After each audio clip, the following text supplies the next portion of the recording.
In this video, I'm going to show you how you can install Windows 11 from a USB flash drive onto your computer, and I'm going to install it right now with you live on video and show you and explain the whole process. So if you need to watch my previous video which shows you how you can put Windows 11 onto a USB stick, then go ahead and watch that.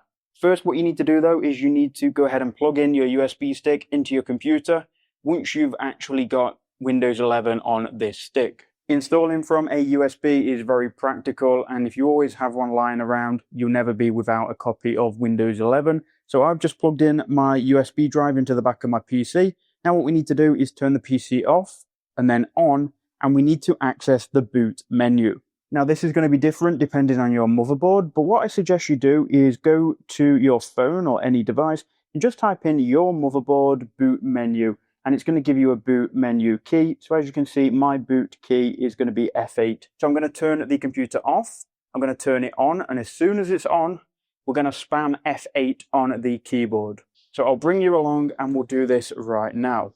So what we'll do is we'll go ahead and just turn the computer off. And as you can see, everything's gone off. Now what we'll do is I'll turn it on and I'll spam F8 on the keyboard. So we'll find F8 and I'm going to spam it.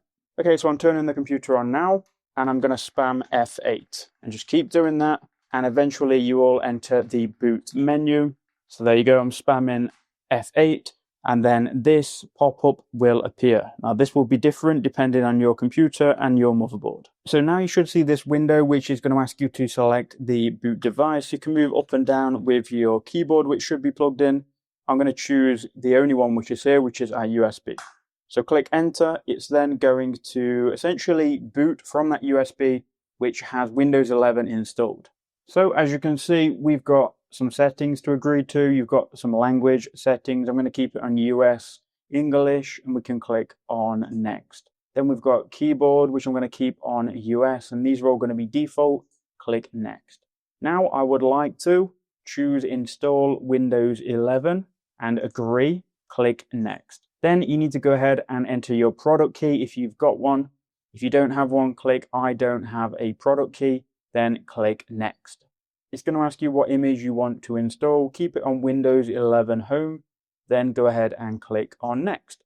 Now it should show you the terms and conditions. You can go ahead and scroll down and accept these, and then you can choose where you want to install Windows 11. So I'm going to install it on disk 0, because I have 1.8 terabytes of data here. So we can go ahead and click next and then click on install.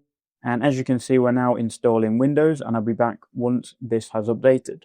So that menu has gone to 100%, and throughout this process, it will probably restart your computer a couple of times. As you can see, mine has restarted right now.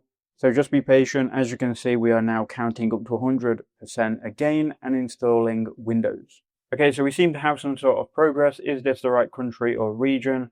I'm going to keep it on the US for now. We'll click on yes. Same thing for the keyboard layout, although if you do have a different keyboard, you can select it, but just speed running through this. Do you want to add a second keyboard layout? For me, no, we can skip this. Now it's going to ask you to connect to a network. So you should have a internet driver, a Wi-Fi adapter, or you can go ahead and click next or connect via Ethernet. So if you don't have an Ethernet cable that you can plug into your router and PC, or if your PC is in a different room and maybe you have a Wi-Fi adapter that you need the driver for, you can go ahead and get the driver from another PC or laptop. But if you want to skip the internet setup right now, you can bypass this and you can worry about installing the driver for your Wi-Fi dongle later. Obviously, if you have an Ethernet cable, it will be best to just plug it in to click next and continue with the installation. But if you don't, and you're like me and you want to skip this process and we can install the driver later, you need to go ahead and hold Shift and F10 on your keyboard, and that will open up this command prompt. From here, type OOBE/bypass NRO, then click enter. And that should do the trick. It's going to say just a moment. And then we can continue with the installation without having to use the Ethernet connection or the Wi-Fi dongle, because we don't currently have the driver for the Wi-Fi dongle yet. So we'll go ahead and skip through these questions about the keyboard and the region, second keyboard layout. We'll go ahead and skip this. And now we have the option to click I don't have internet. So this will allow us to skip this part. Again, it would be easier to just enter in the Ethernet, but if you can't do that, then you can skip it right now. I'm going to enter in my name. So my name is Bradley. We'll click next and I'll enter in a password. Then go ahead and fill out this security question and click next again. So now that's done, we can click next again to these and you can go ahead and accept. And essentially we've pretty much done. It's probably going to reset once more. So there you go. We've now installed a fresh version of Windows 11. We do need to configure the display settings, and we also need to install the driver so our Wi-Fi card can work. But we've got everything up and running. We could now move the file of our driver from another laptop or computer via a USB stick to this one, and we can install the driver. Or we can connect by Ethernet. So that is how you can do it. I hope that was helpful from start to finish. Leave a like and comment down below if it was. Thank you guys.